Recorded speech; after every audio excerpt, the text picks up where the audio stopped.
数千人がポーランドとの国境で行き場を失っているベラルーシの移民危機。11月16日は衝突に発展し、ベラルーシ側の移民が投石し、ポーランド側が放水する事態になり、翌17日にベラルーシ側に仮設の収容施設ができました。事態収拾への動きが続く一方、欧州連合は移民流入ルートの遮断を急いでいます。そもそも世界中からベラルーシに集まったこの移民ルートとは何なのか探ります。こんにちは、ジャーナリストの村井祐介です。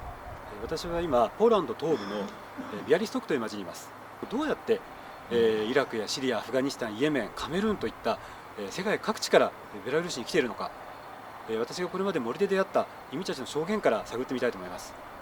ポーランドとベラルーシの国境に広がる森の中に入っています。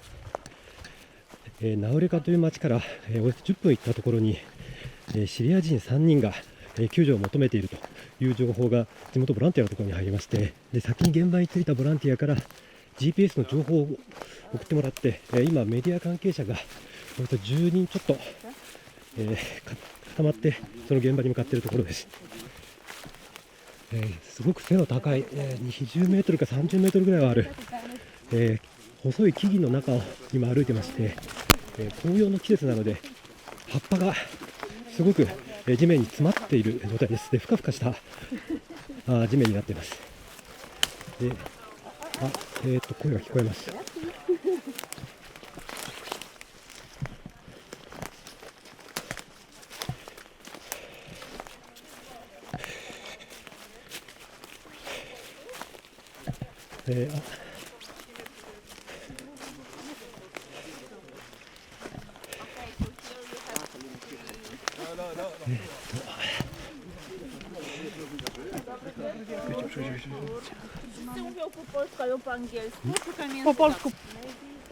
Hello.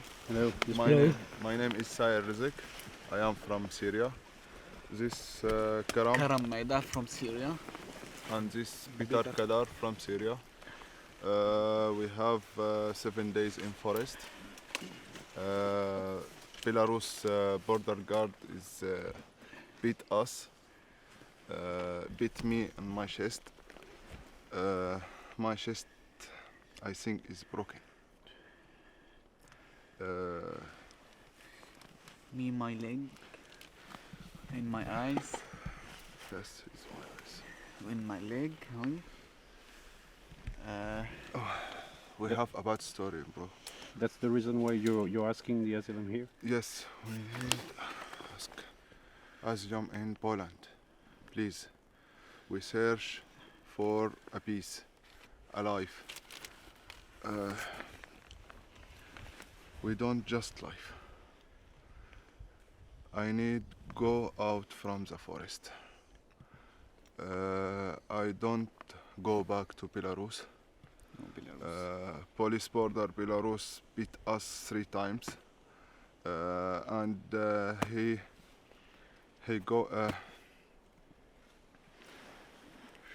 he sent us to Lithuania, and the military of Lithuania again beat us. Electric shock. It's very difficult.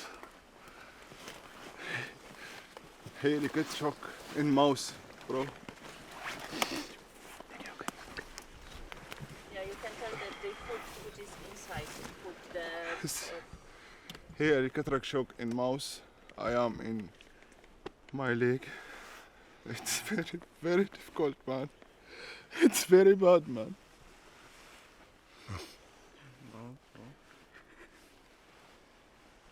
It's not human.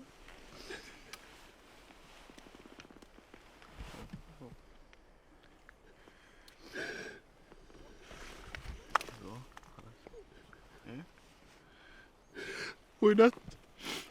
We just need a life.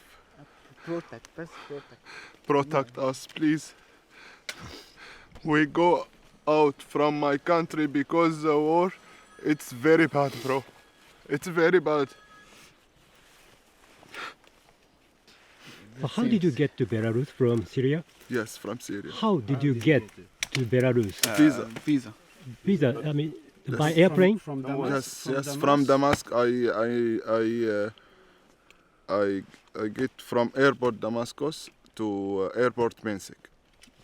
So you got the visa from Belarusian authorities? Yes, yes.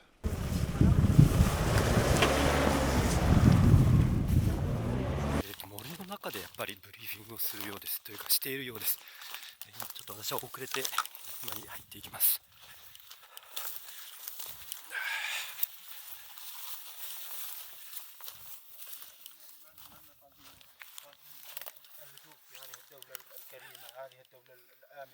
Tłumaczę, żeby panowie od razu So why did you decided to take this route? Not from Greece, not from Italy, not from Spain. So why did you choose this route?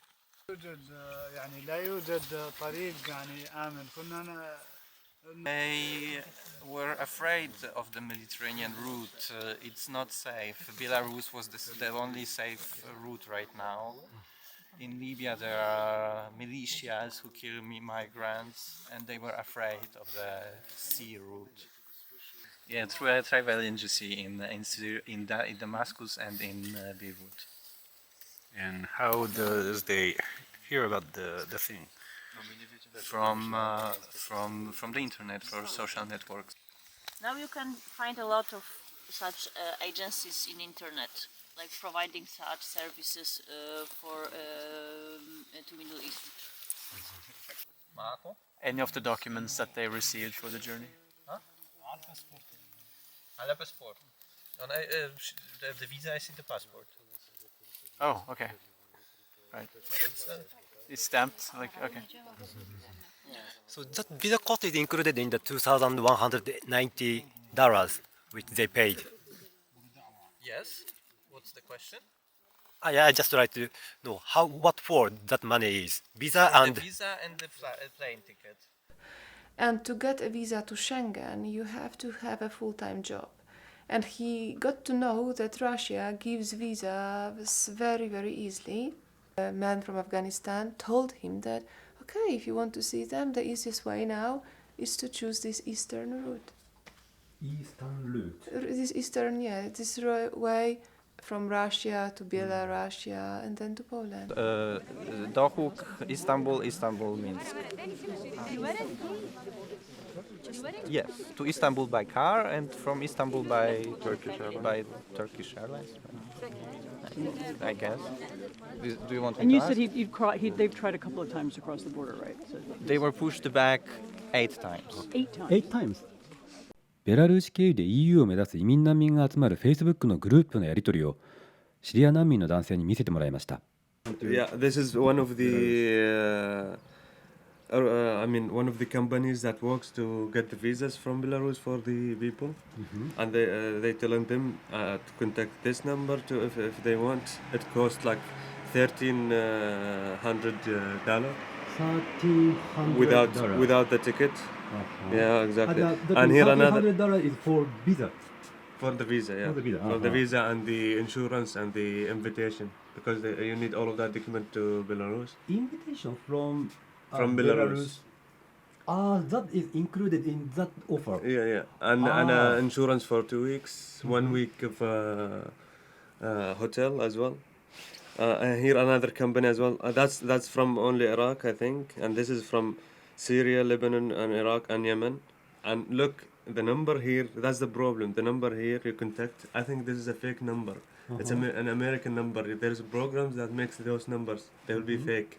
Yeah. So it will not be, if you call them normal call, they will not be existed.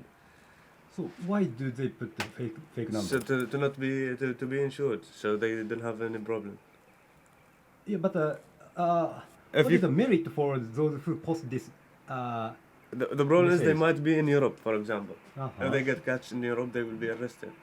Yeah. So they to save themselves, they make these numbers to say that. Yeah, but if it is a promotion, so they need to get contact with the potential customer, right? Yeah, but this number you could contact in WhatsApp with them. So it's just Only for WhatsApp. WhatsApp. Only WhatsApp. Only for WhatsApp. Yeah. I see. Yeah.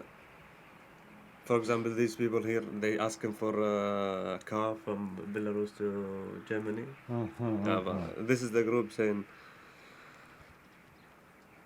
This is as well. invitations and the same things. There's so many companies. That's the problem, you know. It's not one company. I just showed you 3. Yeah. So where are those companies based? In Iraq or It could be in Syria? Europe. It could be in Syria. It could be in Iraq. It could be everywhere. Ah.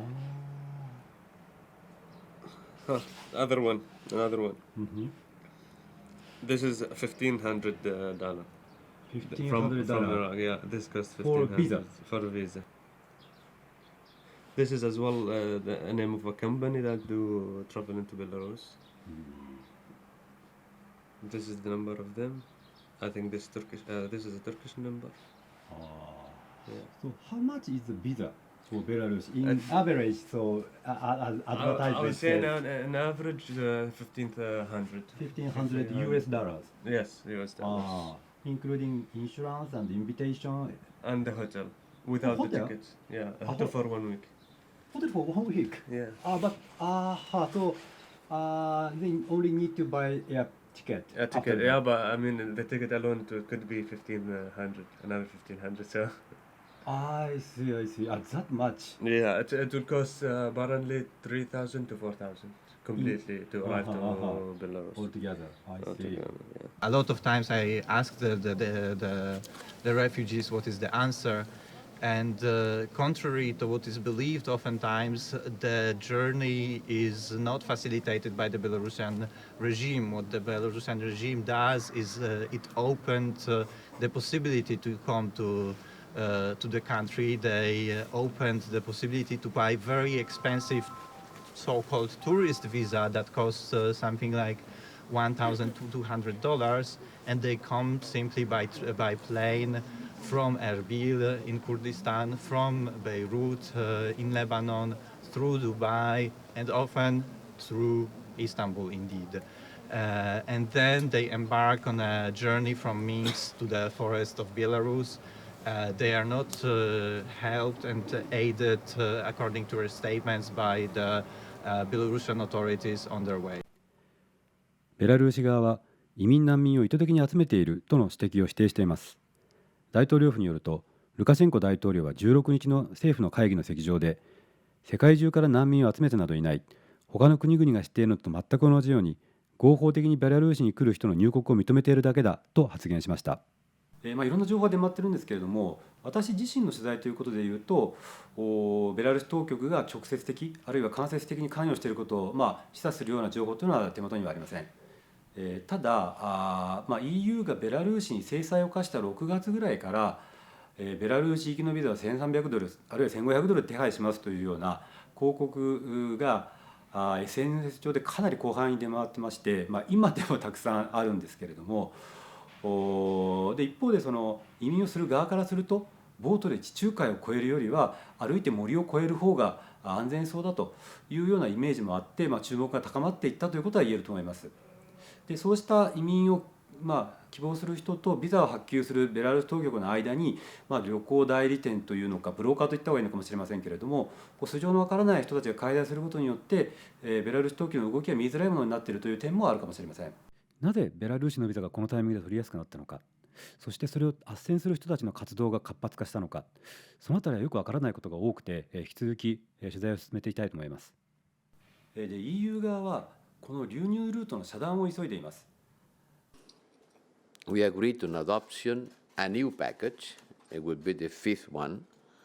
A new package on sanctions, which will be finalized on the coming days. We will be able to target those responsible for exploiting vulnerable migrants and for facilitating illegal border crossing into the EU. でこうした動きを避けるように、ベラルーシの国営航空会社は12日にトルコ、14日にドバイから、イラクやシリアなどからの乗客の搭乗を認めないということを発表しています。2000人以上の移民が野宿をして緊張が高まっていたポーランドとベラルーシの国境周辺では、16日に衝突に発展しました。